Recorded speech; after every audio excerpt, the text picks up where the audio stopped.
lot of spiritual practices are meant to get us to this particular uncomfortable, because it is an uncomfortable place, as quickly as possible.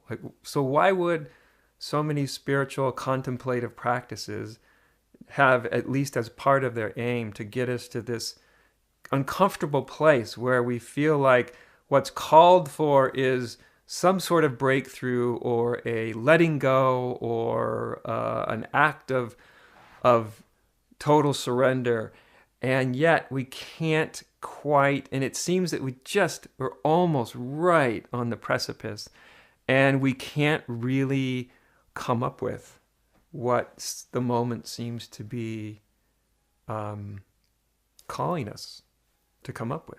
We just can't seem to do it, or we can't seem to find it, or we can't seem to let go, or we can't seem to identify what our own little version of that little tale, that little thing that that we get hung up on. That's a really important.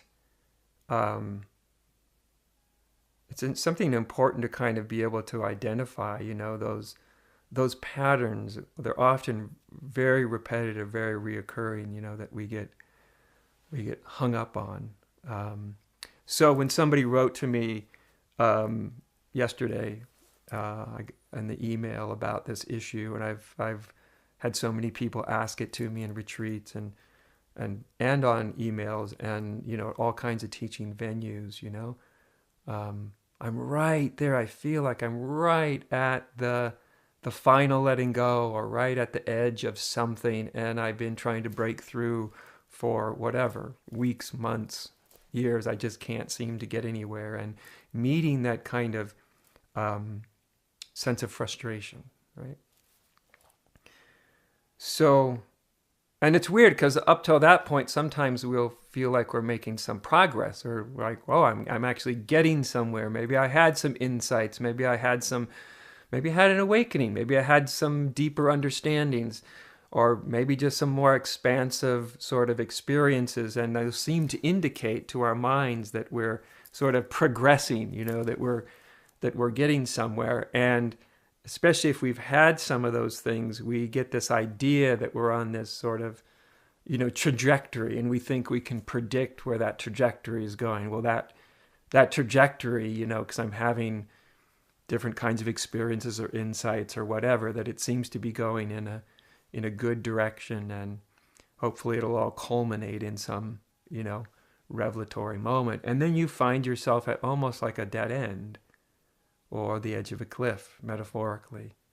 And you can't go left, you can't go right, you can't go up, you can't go down, you can't go around it, you can't avoid it. You tend to try all the spiritual tricks of the trade, right? All the techniques, the meditative techniques, the inquiry, all this stuff that up until you get to that point, all this stuff, or at least some of it, will work, right? It'll be useful. That's what the tricks of the trade are for. The spiritual kind of, I think of them as almost like spiritual chiropractic adjustments to consciousness, and some of the forms of inquiry, certain meditative practices are useful in that regard. And but then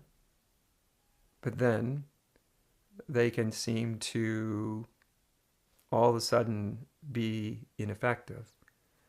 And like I said, very often after you've had some fairly deep experience also, which it comes kind of really unexpectedly, especially if you kind of get the sense of, oh, I got the hang of this. I can get myself into this sort of state of this perspective that's more unified. And, you're kind of really feeling like you're getting the hang of it all. And then all of a sudden, boom, you seem to hit a brick wall. And you can't negotiate with that brick wall, and nothing seems to work. And as I said, in many ways, spiritual practices, even though they're also meant to open us up and to evoke, insight and all sorts of other things, but they're also kind of meant to get us to this particular place. That's not advertised. You might say that's in the small print of the spiritual, exercises and stuff. But nonetheless, it's not uncommon for us to get there. So what do we do? That's usually the question. Like, what do I do? Which is an interesting question, given that when someone gets to that place, they've probably, and they ask me about it, they've probably done about everything that they can think of to do. And quite naturally, they think, well, maybe Adya can help me out. Maybe the old boy can give me something to do that will help. And at other points along the way, at other points along the journey, I very well may give something to do, some practice or some inquiry that really may be helpful. But at this particular place, this is a whole different, it's a kind of different encounter.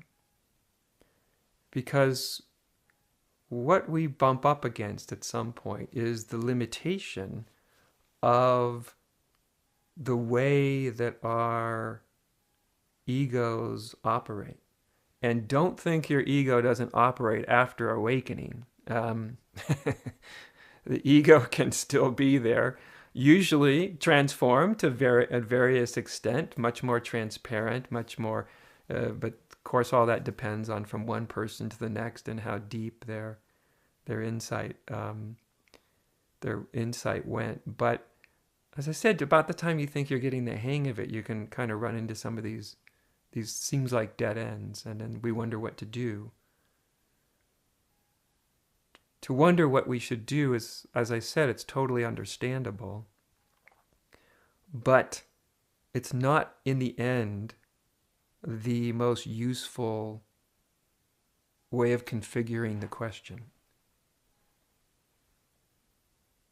Because what we're running up against is the limitation of our doing, of our ego's doing what it's going to do. And running up against that limitation is never comfortable, right? Nobody likes to run up against their limitations, right? We tend to have a lot of built-in avoidance mechanisms and resistance mechanisms to running up against our own limitation, you know. I mean, especially here in the West, you know, it's all about to be unlimited and to be always doing and creating and ascending and progressing, and you know, it's all about this sort of upward, onward sort of trajectory. But we can't just take that sort of cultural value and just apply it to spirituality in a kind of unconscious way. Because we do get to that place where we can't really negotiate, we can't really apply some spiritual technique to help us get over the hump. What we're being confronted with is our own limitation.